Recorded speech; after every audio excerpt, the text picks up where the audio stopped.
नमस्कार, one India Hindi में आपका स्वागत है। मैं हूं शिखा धूरिया। कोरोना वायरस महामारी और अर्थव्यवस्था में गिरावट के बीच आरबीआई ने प्रमुख नीतिगत दरों में कोई बदलाव नहीं किया है। भारतीय रिजर्व बैंक मौद्रिक नीति समिति की बैठक में रेपो रेट को 4% पर बरकरार रखने का फैसला लिया गया है। आपको बता दें, लगातार तीसरी बार रेपो रेट को मौजूदा स्तर पर रखा गया है। मुद्रास्फीति का उच्च स्तर और जीडीपी में गिरावट को देखते हुए कई अर्थशास्त्रियों ने पहले ही रेपो रेट को मौजूदा स्तर पर बनाए रखने का अनुमान लगाया था। इसके अलावा आरबीआई ने रिवर्स रेपो रेट में भी कोई बदलाव नहीं किया है। रिवर्स रेपो रेट भी 3.35% पर रखी गई है। ये लगातार तीसरी बार है जब आरबीआई ने रेपो रेट और रिवर्स रेपो रेट में कोई बदलाव नहीं किया है। The Monetary Policy Committee met on 2nd, 3rd and 4th December. It reviewed current macroeconomic and financial developments, both domestic and global, and the evolving outlook for the Indian economy. At the end of its deliberations, the MPC voted unanimously to leave the policy repo rate unchanged at 4%.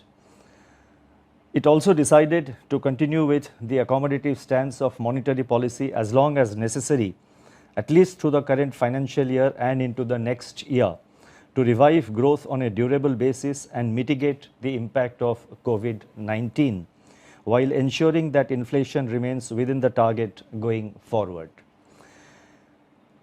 The marginal standing facility, that is MSF rate, and the bank rate remain unchanged at 4.25%. The reverse repo rate stands unchanged at 3.35%. इसके अलावा इस साल GDP growth -7.5% रहने का अनुमान जताया गया है।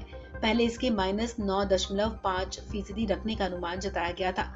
आरबीआई गवर्नर शक्तिकांत दास ने ऑनलाइन ब्रीफिंग में कहा, आरबीआई कम से कम चालू वित्त वर्ष के लिए अपने रुख को बरकरार रखेगा। वृद्धि के अनुमानों पर दास ने कहा कि अर्थव्यवस्था अपेक्षा से ज्यादा तेजी से सुधर रही है। उन्होंने कहा कि ग्रामीण और शहरी मांग में सुधार देखने को मिल रहा है। ग्रामीण मांग में सुधार से और मजबूती मिलने की उम्मीद है, जबकि शहरी मांग भी गति पकड़ रही है। आपको बता दें, पिछले कई महीनों से मुद्रास्फीति आरबीआई के निर्धारित दायरे 2 से 6% के ऊपर बनी हुई है। मुद्रास्फीति के आगे भी खासकर सर्दियों के मौसम में ऊंचे बने रहने की आशंका जताई गई है। इसके अलावा एमएसएफ रेट और बैंक रेट में भी कोई बदलाव नहीं किया गया है। इसे भी 4.25% पर बरकरार रखा गया है। दास ने कहा कि मौद्रिक नीति समिति का मानना था कि बम्पर खरीफ की फसलों के कारण सर्दियों के महीने में मुद्रास्फीति में कुछ राहत के साथ इसके ऊंचा रहने की संभावना है। इस खबर में फिलहाल इतना ही।